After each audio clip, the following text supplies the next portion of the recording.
Hello and welcome back to Shakesyear. We are working on The Winter's Tale and we are in Act 5, Scene 2 today, and we get to hear from the first gentleman. Because, yeah, okay. So, the things that are happening. We're all back in Sicilia now because Florizel had taken Perdita to sort of escape there, and Camillo had tried to orchestrate the whole thing so that Leontes would accept them with open arms, that sort of a thing, which happened until we find out that Camillo and Polixenes were like on the next boat and have also arrived in Sicilia and have demanded that Leontes arrest Florizel and Perdita because Florizel wants to marry a shepherd's daughter.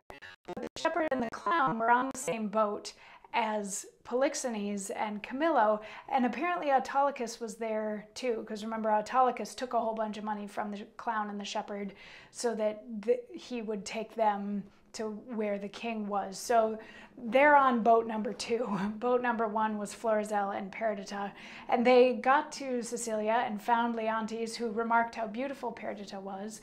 Paulina has made Leontes promise that he will not get married again until she approves his bride, and he's like, you know, that Perdita, she's awful pretty, and Paulina's like, no, she's way too young for you. So but Leontes has said, Florizel asked Leontes, you know, will you help plead my case to my father and not arrest us?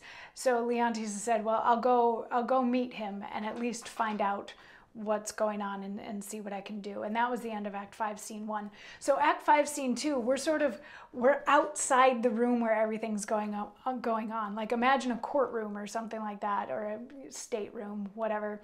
And that's where all of the action is taking place. And we're like right outside with Autolycus and this first gentleman. And they're talking, and Autolycus is like, so, you know, what's going on in there? Because he hasn't been allowed in that room, but the first gentleman had recently come out of the room, and he was like, well, I was there when the package was opened, but then I had to leave, but I think I overheard somebody say that the child was found.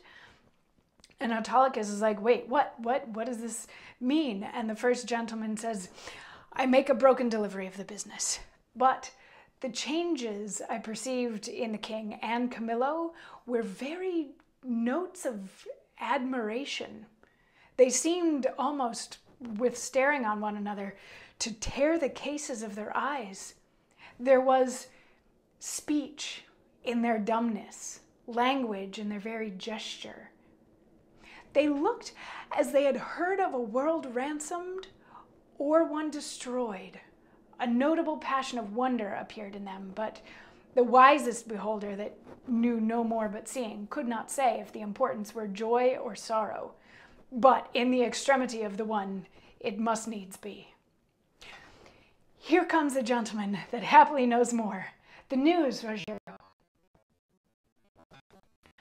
So what he's saying is that he starts out by saying, like, I really don't know. I might have misspoken, but when the king and Camillo saw each other, there was definitely a moment. Like, they changed the way that they looked at each other.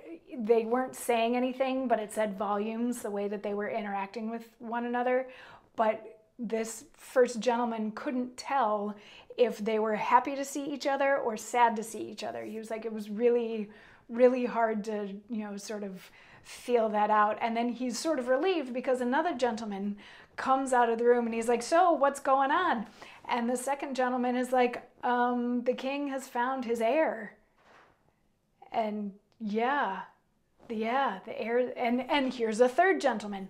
So then this third gentleman comes out and they're like, wait, is it true? Is it true that they found the daughter?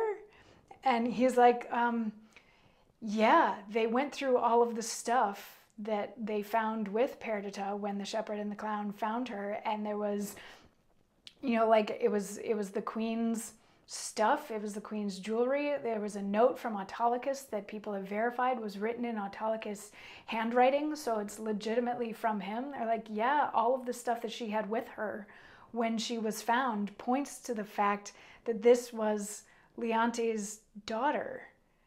So that's exciting. And they're like, whoa, yeah. And he's like, was anybody in there when Polixenes came in? And they're like, no, what happened? And the third gentleman is going to tell us about the reuniting of King Leontes and King Polixenes in tomorrow's monologue. So I'll see you then for that. Mwah.